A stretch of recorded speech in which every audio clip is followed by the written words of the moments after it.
Welcome to Across the Desk, where we discuss entrepreneurship, small business, and everything in between.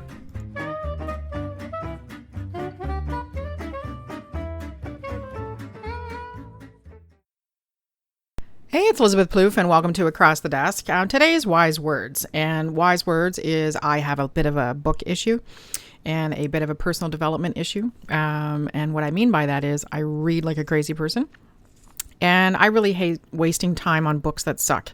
So I'm quite militant. If I start getting into a book and it's really atrocious and it's not going to take me anywhere, generally I flip to the end and see if it's worthwhile, and then I drop it. So the only ones I talk about are the ones that I've gotten through and that I've gotten something out of and that I feel are worthwhile for you to go and check out.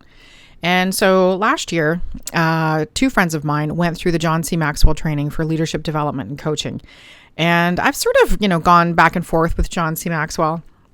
And part of it is, I guess it's an inherent skepticism that somebody can truly be that positive and truly be that giving, which is awful of me, but it is what it is. And so I've read a couple of his things, but this particular book I've really loved. And I according to my coach, I took it a little too far. Well, it is what it is. But it's the John C. Maxwell, the 15 Invaluable Laws of Growth. Live them and reach your potential. Now that's a little fluffy for me, but got to tell you, what I ended up doing, I use something called a passion planner, and it's a horrible name for something that's not very fluffy.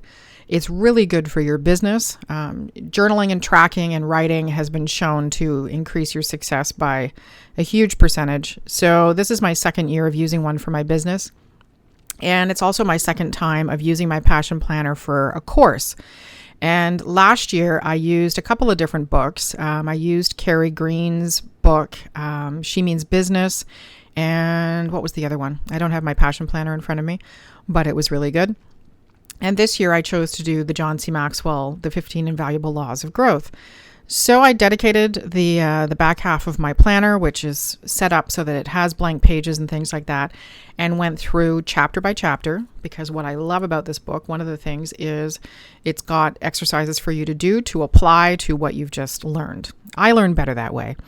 As an instructor, I taught medical office administration for 2 years, and I had to fit anatomy, physiology, pharmacology, accounting, office management, all of that, which is normally taken in a 2-year program, into 8-9 months, which technically you can cook a human being in that time, so it's conceivable.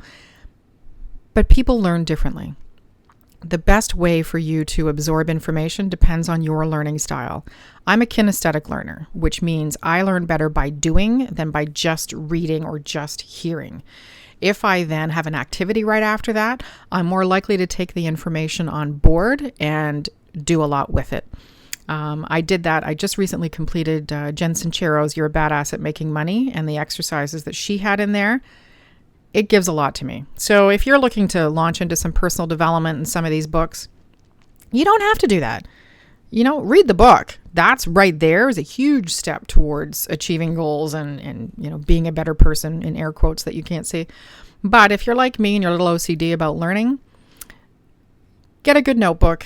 If you're listening in Canada, Dollarama has some terrific notebooks that are hardbacked.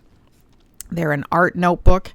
Really neat covers, like Van Gogh type paintings. But the paper's a nice quality. You can, if you're like me and you like to sketch note and you like to get a little artsy fartsy with your notes, it's a good thing to do, but dedicate that notebook, dedicate some time.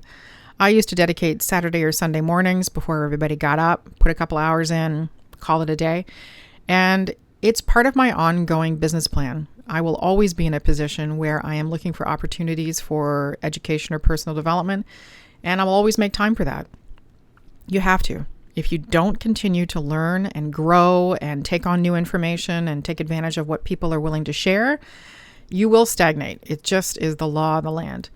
John C. Maxwell is a very prolific sharer, and he's been going around, his history, I'm trying to just have a look at his history here, but he's been doing this for easily 40 years. And he's written more than 100 books. Damn, that's hardcore. I've written 11 chapters of my book. I can't imagine doing that 100 more times. But he's really open about the fact that he has some personal characteristics that can get in the way. And so he has team members that help him deal with those.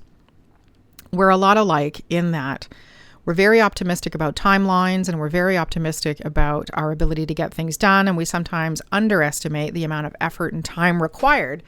And so, he's got a team that keeps him on track. I've got me and a buttload of stickies that I use in books to keep me organized. And I highly recommend it. So what I'm going to do is I'm going to have a quick flip through, and I'll give you an overview of some of the chapters and things that he talks about. So he talks about the law of intentionality, the law of awareness, the law of the mirror. You must see value in yourself to add value to yourself. The law of reflection, a law of consistency. Motivation gets you going. Discipline keeps you growing. The law of environment, law of design, the law of pain, the law of the ladder. I'm going to flip the page. The law of the rubber band, the law of trade-offs, the law of curiosity, the law of modeling, the law of expansion, and the last one is the law of contribution. Growing yourself enables you to grow others. And that's huge for me. A couple of years ago, I had a huge breakthrough as far as, could be midlife crisis, could be breakthrough. You can go either way. And realized that what I need to do in my life consistently is teach somehow or another. That's why I started this podcast, because I read a lot. I attend a lot of events. I do a lot of learning opportunities. And it's an opportunity for me to not only share that person's expertise, but to then put my twist on it and what I've learned and maybe how you can apply it to your business.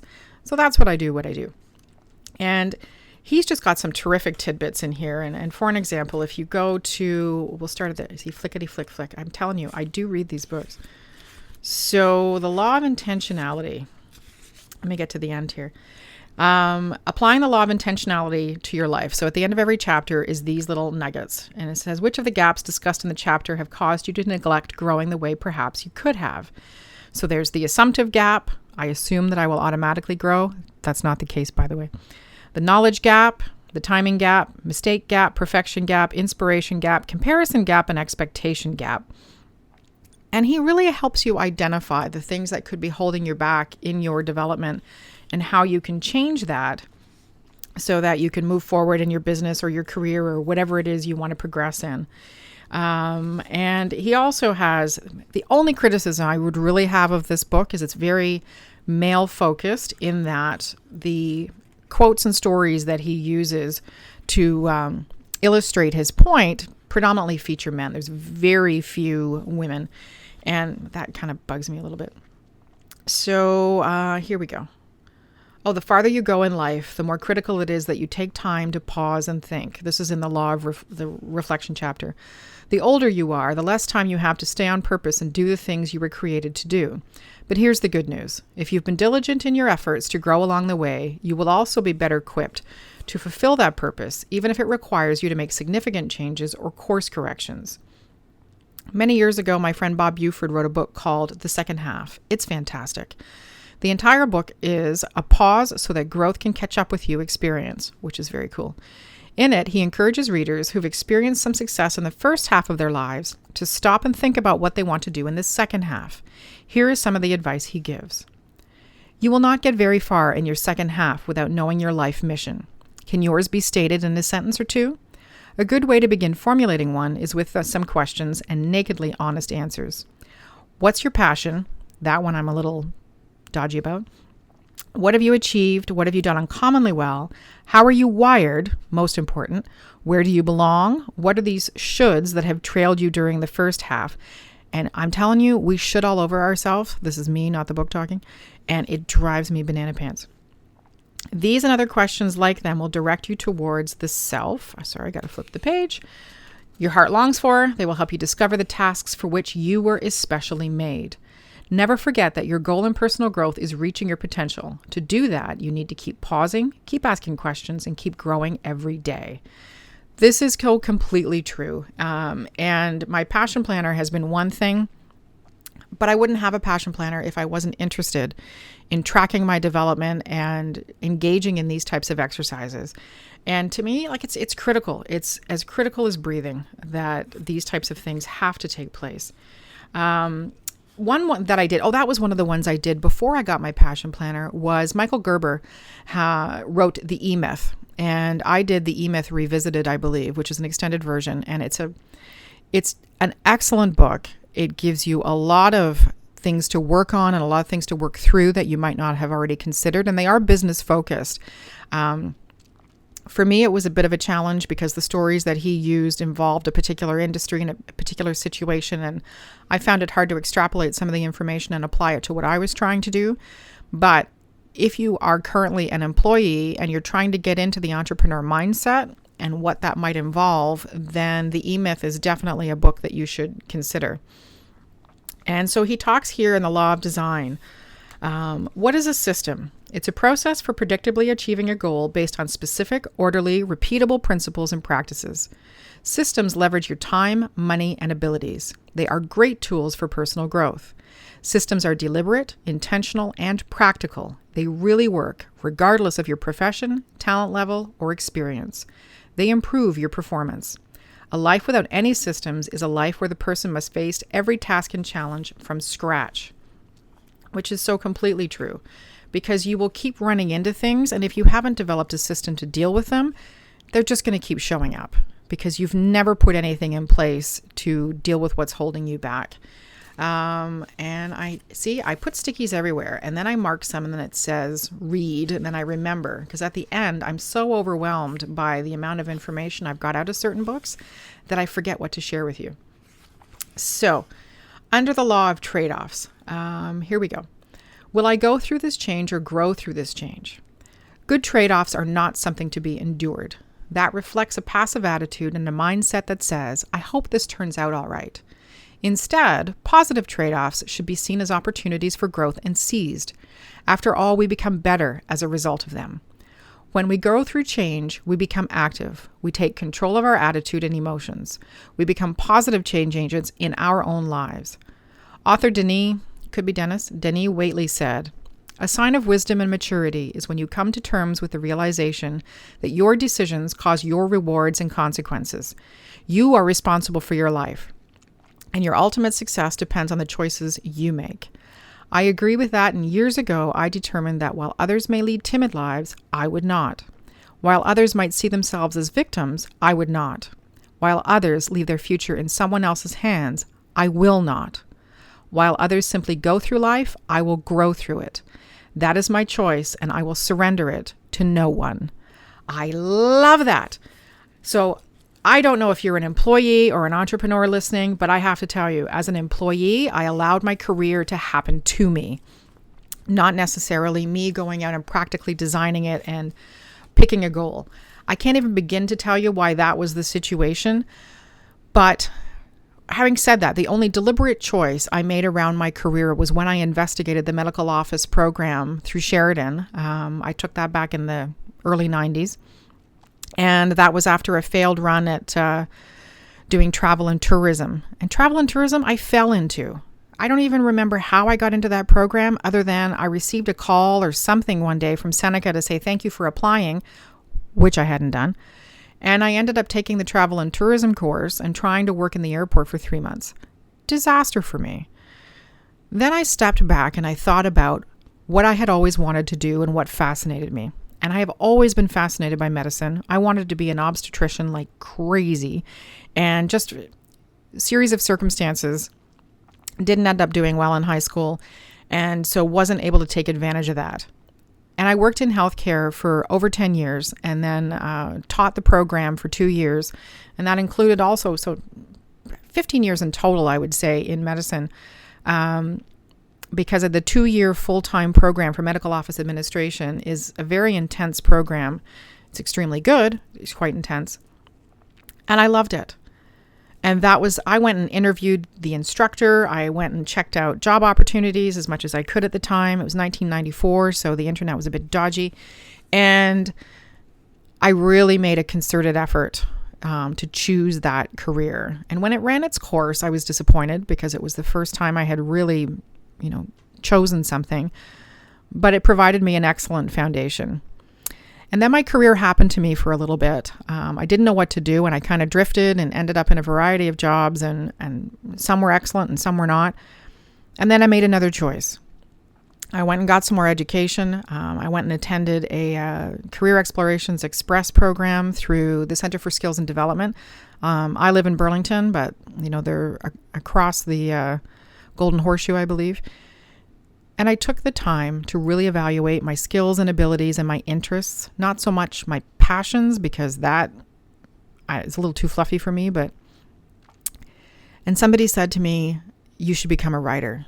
You're a really good writer. You have great skills. This was the instructor. She actually included something that I wrote in her program going forward.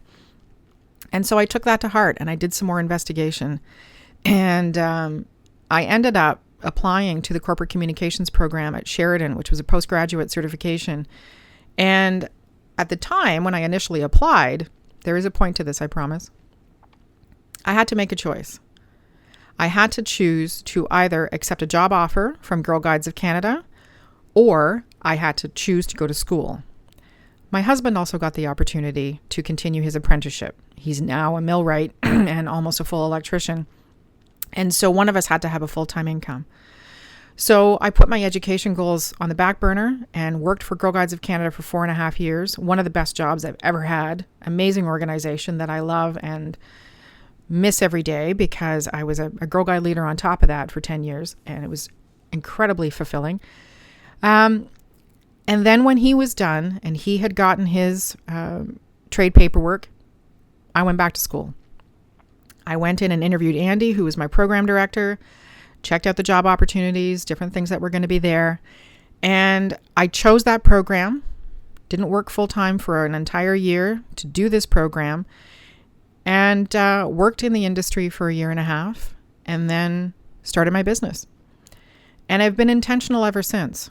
And part of that has been driven by the fact that there's been positive and negative experiences as an employee, and I never want to be in a situation where I don't have the education or the expertise to make my own money, which also drives my continued passion for reading and personal development.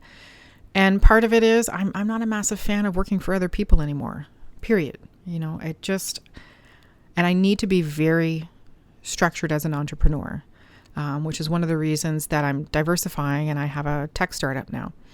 Is that I see the big picture for that kind of development. And part of that is because I always strive for personal development and education. And I'm on a bit of a soapbox here, but I can't tell you how important it is to continue with that. And even if it's, and I don't say just as in a dismissive way, but even if you're just reading books, see the value in that. Make that a part of your learning. And I had somebody say to me once, well, what's reading almost got called a waste of time, which to me is a sin right there. But anyway, and I said, no, when you don't spend the time in learning and personal development, that's where you're wasting time. That's where you're wasting opportunity. There's so much you could be doing. So anyway, this particular book, I continued on. One of the last chapters is the Law of Modeling, which I just love. And I've been really fortunate to meet people who have inadvertently become mentors. I have a coach, Holly Simmons, who is thegoldenlasso.com, and Holly is a terrific coach. And it's been a terrific experience. And I keep using terrific, which is awful, but I'm so glad I did it. I've had bad coaches, and I've now had really good coaches, and I'm thrilled with the experience and highly recommend it. Mentors. I'm currently involved in the Halton Small Business Center's summer company program to help people, I think it's 18 to 29, might be a little high on the age there, being a business mentor for them and, helping them refine their offering and their value proposition. I'm going to be doing some pitch prep with them this Friday.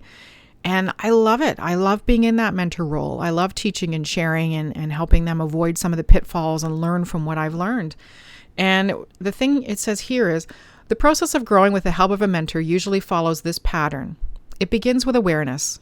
You realize that you need help and that following yourself is not a viable option for effective personal growth.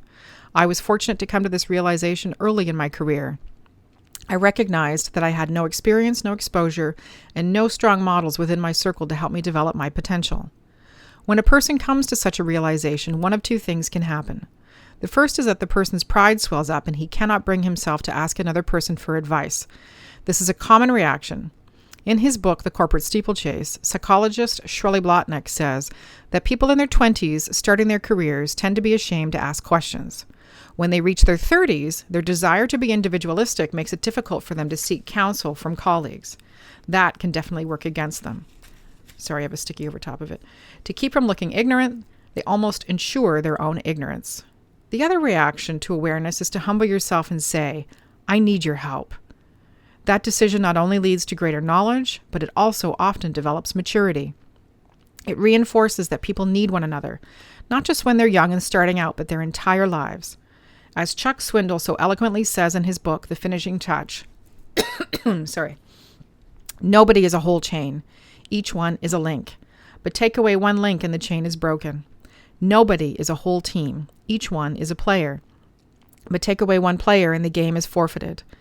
Nobody is a whole orchestra. Each one is a musician. But take away one musician and the symphony is incomplete. You guessed it. We need each other. You need someone and someone needs you. Isolated islands, we're not. To make this thing called life work, we gotta lean and support and relate and respond and give and take and confess and forgive and reach out and embrace and release and rely. Since none of us is a whole, independent, self-sufficient, super capable, all-powerful hotshot, let's quit acting like we are. Life's lonely enough without our playing that silly role.